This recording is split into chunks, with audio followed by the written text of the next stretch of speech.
सौगात समाचार में अपने सबके स्वागत है। समाचार लगे उपस्थित भ गेल छी हम भारती। शुरू करी समाचारक मुख्य मुख्य शीर्षक सब संग। बालिका हत्या के आरोप में 2 गोटे पकड़ाओ। वायु प्रभाव से हवाहुरी के संभावना। आम के बगीचा में पहचान नहीं खुजल, सब फैला पड़ल। नकली नोट सहित बीरगंज से 2 गोटे पकड़ाओ। धनुषा के जटही स्थित 6 लेन सड़क के छेउ में मृत फैला पड़ल, युवक के पहचान खुलल। एमाले कांग्रेस संग गठबंधन करके सरकार परिवर्तन कर पक्ष में न ईश्वर पोखरेल के कहब। 28 करोड़ राजस्व छलने आरोप लगल उमा शंकर निर्दोष। T20 विश्व कप के लिए बटलर के कप्तानी में इंग्लैंड के टोली। आप समाचार विस्तार। सिरहा नगर पालिका 18 जरुआ लक्ष्मीनिया के 3 वर्ष के बालिका के हत्या के अभियोग में प्रहरी 2 गोटे के पकड़ाव केने अछि। जरुआ लक्ष्मीनिया टोल के रमेश यादव के 3 वर्ष के बेटी रिया कुमारी यादव के हत्या भेल अछि। हत्या के अभियोग में छिमेकी 47 वर्ष के सोना देवी और हुनकर बेटी पूजा कुमारी यादव के पकड़ाव करके सोम दिन सार्वजनिक केने सिरहा प्रहरी जानकारी देने अछि।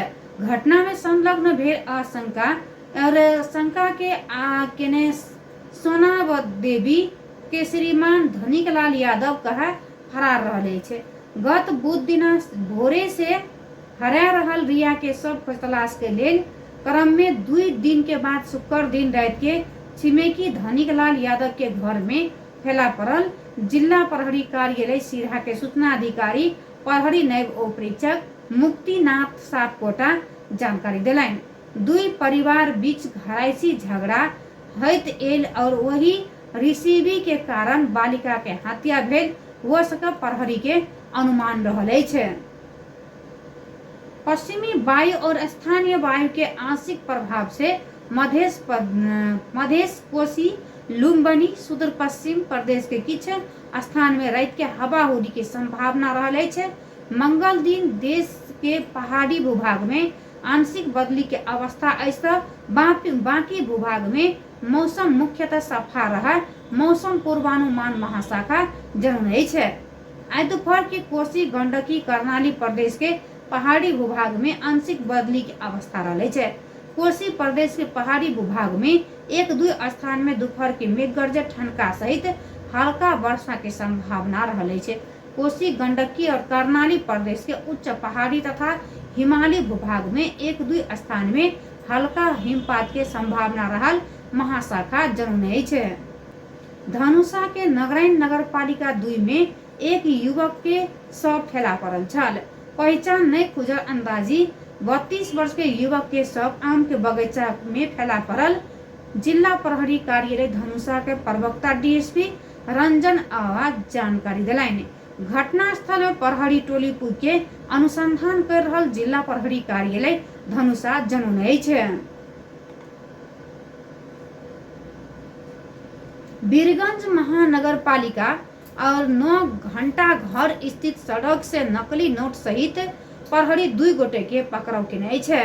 नेपाली 1000 के दर से 123 थान नकली नोट सहित प्रहरी सोम दिन रात के 2 गोटे के पकड़ाव केने छे। पकड़ाव पर्व में भारत पश्चिम चंपारण बेतिया पहावल पंचायत 4 बसनिहार 30 वर्ष के क्यामुद्दीन मिया और 12 परसौनी गांव पालिका 2 बसनिहार 40 वर्ष के हलीमा खातून रहल अछि।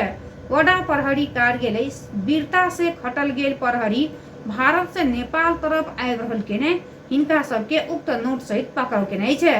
प्रहरी घटना के संबंध में आवश्यक अनुसंधान कर रहल जनौने छै। धनुषा के जटही स्थित 6 लेन सड़क के छेउ में सोम दिना भोर के मृत फैला पड़ल युवक के पहचान खुजल छै।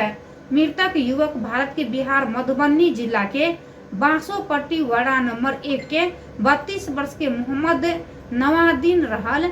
जिला प्रहरी कार्यालय धनुषा जनौने छै। धनुषा के नगरायन नगर पालिका 2 जटही स्थित आम के बगीचा में सोम दिन भोर के हुनकर शव फैला पड़ल छल। उनकर अत्यधिक मदिरा सेवन के कारण मृत्यु भेल हो सका प्रहरी के आशंका रहल छै। नेकपा एमाले के वरिष्ठ उपाध्यक्ष ईश्वर पोखरेल एमाले खन नेपाली कांग्रेस संग गठबंधन करके सरकार परिवर्तन पक्ष में नहीं रहल बतौने छे। आय भोर के परेश चौतारी पर्सा वीरगंज में आयोजना के पत्रकार भेंटघाट कार्यक्रम में हुनका सब एमाले सरकार परिवर्तन के खेल में नहीं रहल बतौने छे। वरिष्ठ उपाध्यक्ष पोखरेल एमाले के उद्देश्य अगाड़ी और अपवित्र गठबंधन के भटकावे जेहन रहल तय के असफल और भेल नया बनल समीकरण तोड़े पक्ष में नहीं रहल स्पष्ट पार नहीं छे। घटना में संलग्न नहीं भेल अवस्था में नकली नोट और भ्याट बीट बढ़ाने आरोप में मुद्दा चलल बारा के उमा शंकर राय भर उच्च अदालत पाटन से सफाई पाव नहीं छे। न्यायाधीश दीपेंद्र अधिकारी और दिल्ली रत्न श्रेष्ठ के इजलास में नकली भ्याट बिल बनावे के क्रम में और काम संलग्न नहीं भेल ठार करत हुनका सफाई देने छे। हुनकर कागजात प्रयोग करके नकली भ्याट बिल बनावे समूह सब कंपनी के खड़ा केने छल। हिनके नाम में स्थापित कंपनी से नकली और कारोबार भेल छल।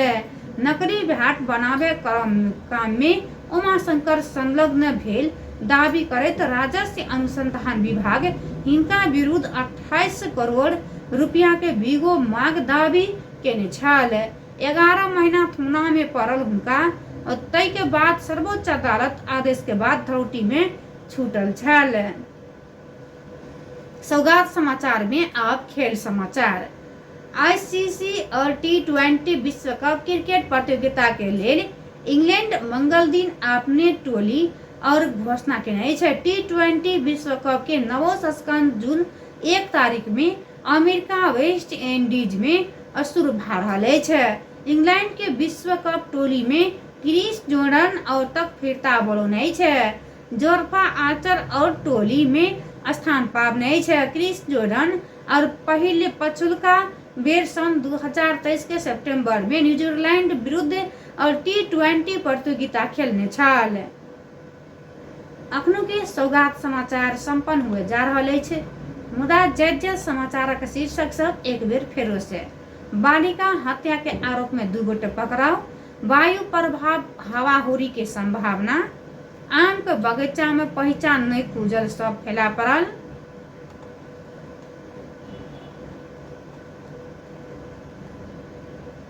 नकली नोट सहित वीरगंज से 2 गोटे पकड़ाव। एमाले कांग्रेस संग गठबंधन करके सरकार परिवर्तन कर पक्ष में नहीं है ईश्वर पोखरेल। 28 करोड़ राजस्व चलने आरोप लगल उमाशंकर निर्दोष। T20 विश्व कप के लिए बटलर के कप्तानी में इंग्लैंड के टोली। अखनू के सौगात समाचार अतः संपन्न होते छे। हम भारती के जवा के आज्ञा दी सुनत रही 88.1 मेगाहर्ट्ज पर रेडियो सौगात। नमस्कार।